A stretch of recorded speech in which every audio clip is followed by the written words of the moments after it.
This video is going to be about fixing this vise to where I can actually use it. And the problem is with just one bolt hole, it just keeps doing this. So I was thinking about drilling a hole right here and through there and putting 2 bolts through it. That way it will be solid. I was thinking about welding it, but I don't have my welder hooked up, and if I had to service it, I'd rather take it off, or if I wanted to put on something else. So I'm going to try and fix that.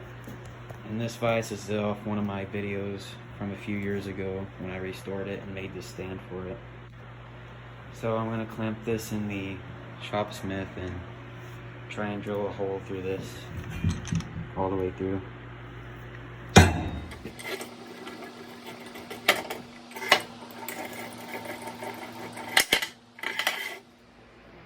I haven't really done this before, so this is going to be a learning experience, so here goes nothing. I'm trying to try this.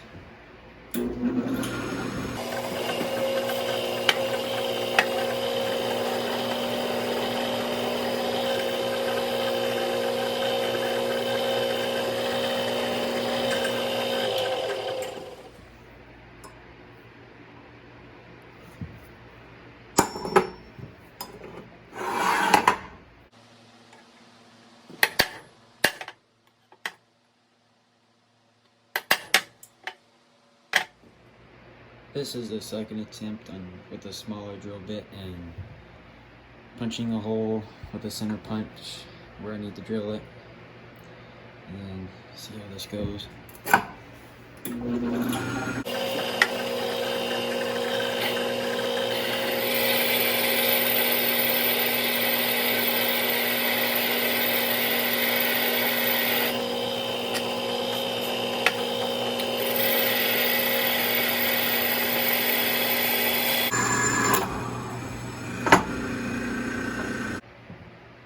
Attempt 20,000. I'm trying to drill this hole.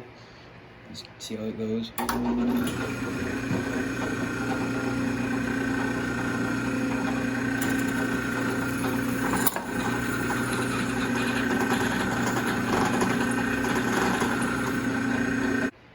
don't really know what I'm doing, so I'm just gonna increase the bit size little by little until I get the right size I need, and then it should be good.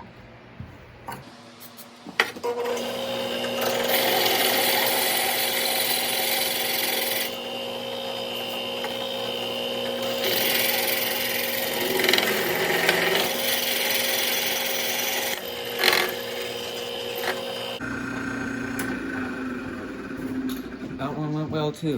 Let's keep going bigger and bigger.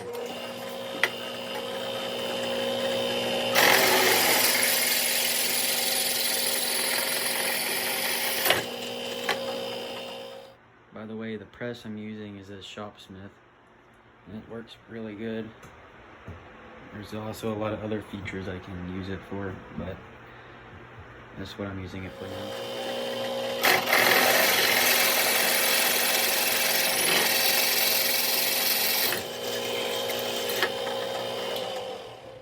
So this is what I was trying to accomplish.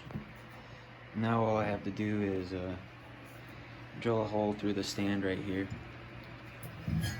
and then probably just use this regular cordless drill with a step bit, and then it'll be all good.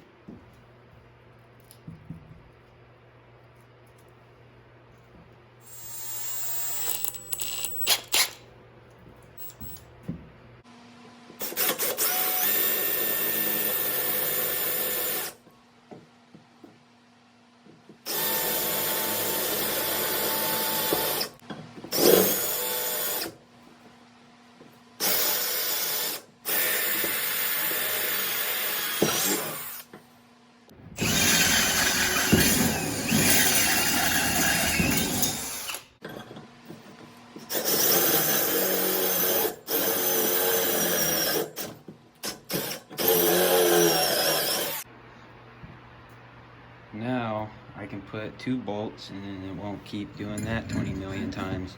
And it turned out perfect. Now I just gotta find the right size bolts. And then, yeah, probably paint it again, and might put wheels on it or just leave it like that. But now I can use it once I get the bolts in there and stuff. This is the finish of the project for the vise. I dug for the bolts and then put a lock washer and a nut in it. It's not going nowhere. And now I can actually use it without it wobbling over the place or swinging out of the way. The last part for this vise video is using it to hold the double bit axe handle for the other video I'm doing on this channel. And I want to use this flat disc or sanding disc to knock it down. So here it goes.